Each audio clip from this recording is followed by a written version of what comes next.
অবশেষে রায়গঞ্জ সুরেন্দ্রনাথ মহাবিদ্যালয়ে অনুষ্ঠিত হলো সেকেন্ড টাইম বসন্ত উৎসব। আর রায়গঞ্জ সুরেন্দ্রনাথ মহাবিদ্যালয়ে বসন্ত উৎসব হবে, আর সেখানে এনজয়মেন্ট হবে না সেটা কখনো হতেই পারে না। নেক্সট লেভেলে এনজয় হয়েছিল। তো সম্পূর্ণ এই ভিডিওর মধ্যে আছে, অবশ্যই সম্পূর্ণ ভিডিওটা দেখতে হবে। হ্যালো গাইস, ওয়েলকাম আর একটা নতুন মিনি ব্লগ নিয়ে। তো সকাল সকাল মনে কাদা নিয়ে সাদা টি শার্ট পরে আমি আর জিৎ মিলে বেরিয়ে, তারপর টোটো করে, আর টোটোর মধ্যে দেখা হয়ে গেছিল আমার কিছু দিদির সাথে। তারপর সব বন্ধুরা আর দিদিরা মিলে চললাম রায়গঞ্জের উদ্দেশ্যে। আর এখানে এসে প্রথমে চলে আসি আমাদের RSM এ। আর এখানে এসে ভিতরে ঢুকে তারপর চলে আসলাম মাঠে। আর মাঠে এসে দেখি যে এখনো প্রোগ্রাম শুরু হয়নি, এদিকে গান চলছে আর সবাই নিজেদের মতো এনজয় করছিল। তো আমি একটু দাঁড়িয়ে দাঁড়িয়ে সবার ডান্স দেখছিলাম। আর হুট করে আমার সব বন্ধুদেরকে দেখি যে ভূত হয়ে গেছে। তো ভাই আমি বেঁচে গেছি, আমি কতক্ষণ নিজেকে বাঁচিয়ে রাখতে পারবো সেটা আমি জানি না। আর তার কিছুক্ষণ পরে আমাকে বানিয়ে দিল ভূত। তো তাই আর কি, তারপর আমিও বন্ধুদের সাথে এনজয় করা শুরু করে দিলাম আর নেক্সট লেভেলে এনজয় করছিলাম। তারপরে হুট করে রিন্টুদা মানে আমাদের কলেজের দাদারা বললো যে একটু প্রিন্সিপাল রুমের এখানে আসতে, তাই চলে আসলাম। আর এখানে এসে কিছুক্ষণ ওয়েট করার পর সবাই মিলে চলে আসলাম মেন গেটের এখানে।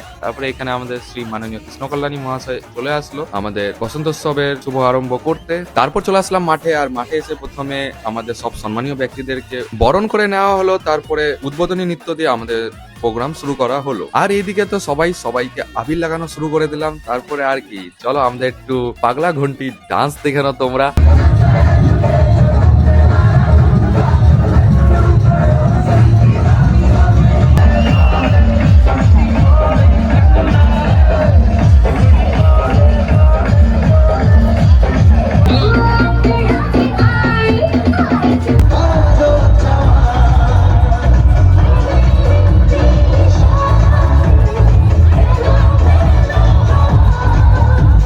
তো এই ছিল আমাদের রায়গঞ্জ সুরেন্দ্রনাথ মহাবিদ্যালয় 2026 এর বসন্তোৎসব। তো কেমন লাগলো সেটা অবশ্যই কমেন্টে বলতে ভুলো না। আর রায়গঞ্জ বা RSM এ স্টুডেন্ট হয়ে থাকলে অবশ্যই একটা কমেন্ট করে যেও। তো আর কি, চলো লাইক কমেন্ট শেয়ার সাবস্ক্রাইব আর ফলো করে পাশে থেকো। তো আর কি, টাটা।